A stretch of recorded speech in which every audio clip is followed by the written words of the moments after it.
Hey guys, it's Weston here. So today we're going to be reviewing the Sennheiser Momentum 2.0 on ears. So I'd just like to say thank you to Harvard PR for sending these out to review. So in my usual fashion, I'm going to kick off and talk about the headphones design. So looking at the headphones, you can see not much has changed from the first generation, but in my opinion they didn't really need to. You still get that same gorgeous classic retro chic style of the first generation. Looking closer you can see it's got the same oval shaped ear cup as before, so this has got the same sort of sparkle effects as I saw in the Urbanites. You can also get these in different colours as well, which I will link down in the description.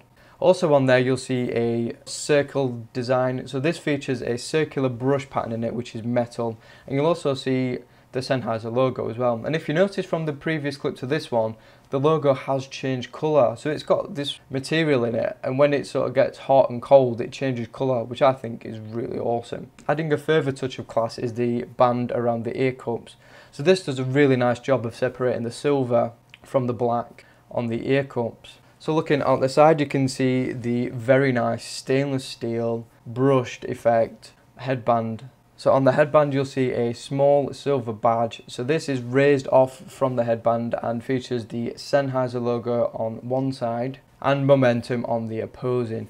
You'll also see the colour of the headband as well. So this will obviously change depending on which colour you go for. So you can see there this is a brown and it's very nice. You can also see the very nice contrasting stitching as well, which is a really nice effect and a really nice contrast. So looking on the inside we've got the same contrasting stitching but this time on a darker brown finish. On there is a small amount of padding, not too much, but the headphones don't weigh that much anyway, but we will come to comfort more later on in the video.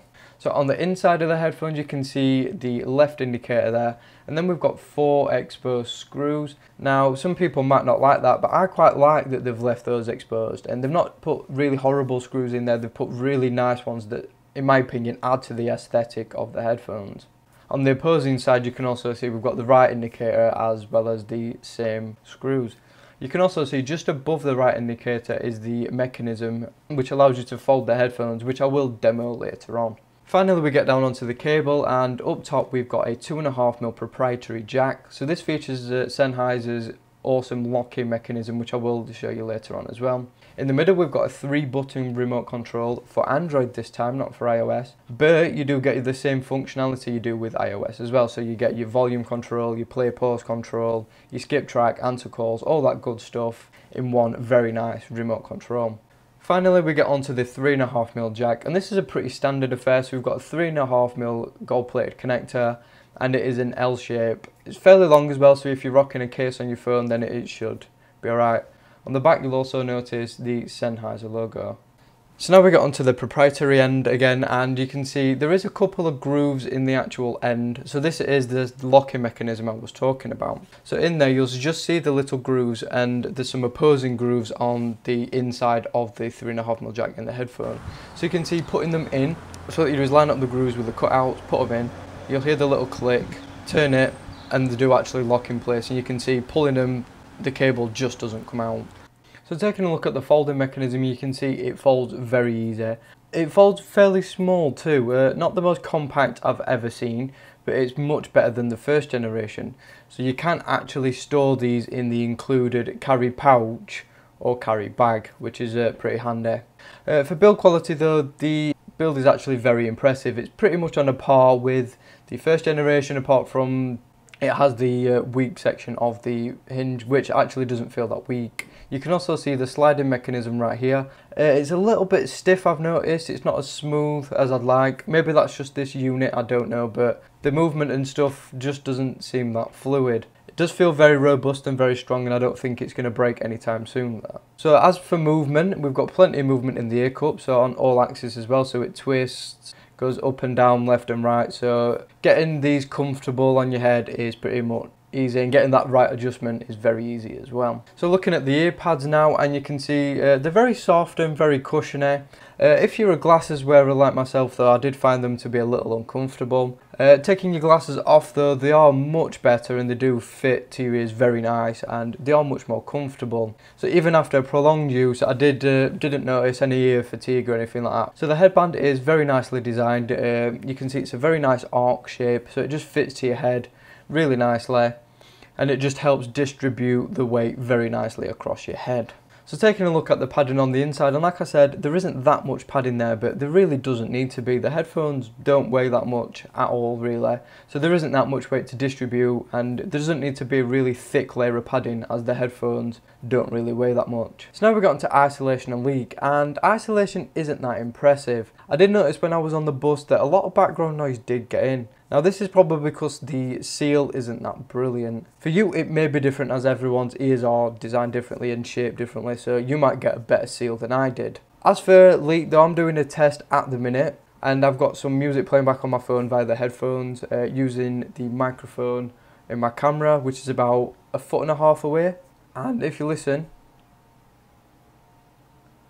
you can't actually hear any audio whatsoever coming from this.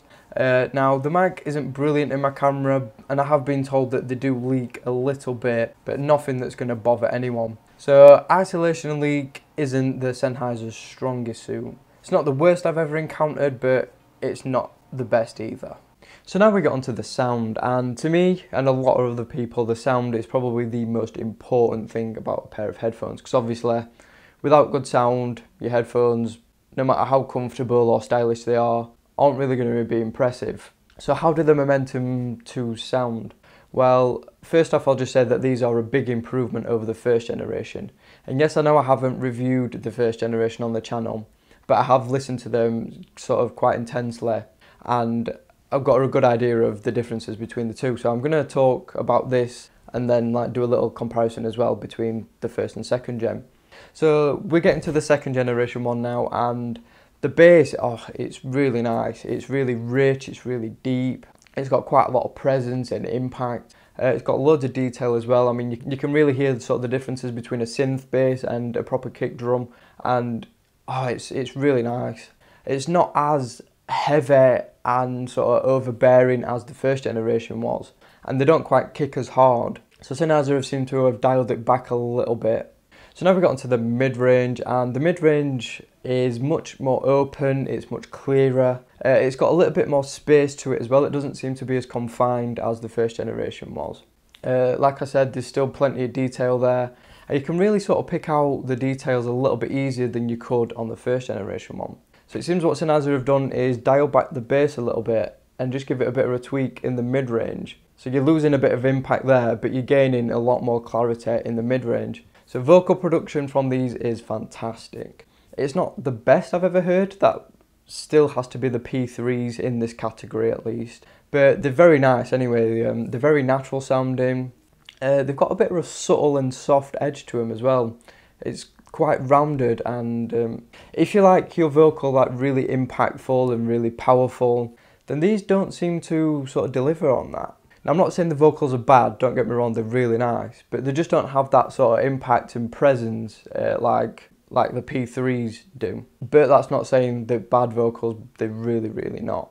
They're just a different style of vocal to those, and to the first generation one, there is a little bit of difference there as well. So now we get onto the higher frequencies. So on the first generation, I noticed the highs were a little bit distant and a little bit sort of unclear. In the second one, they seem to have brought out that detail even more. So you're getting a much clearer higher frequency. So that means you can actually hear highs very clear. You can actually hear the sort of the clashes and stuff like that of the cymbals and your hi-hats and stuff like that. You can actually hear and sort of not exactly pinpoint, but you get a better idea of where they come from. So what do I think of the Momentum 2.0? Well, in my opinion, they're a much better headphone than the first generation were. The design has stayed the same, but that, in my opinion, didn't need to change. They've increased their functionality with the folding mechanism, which makes them more portable than the first generation were.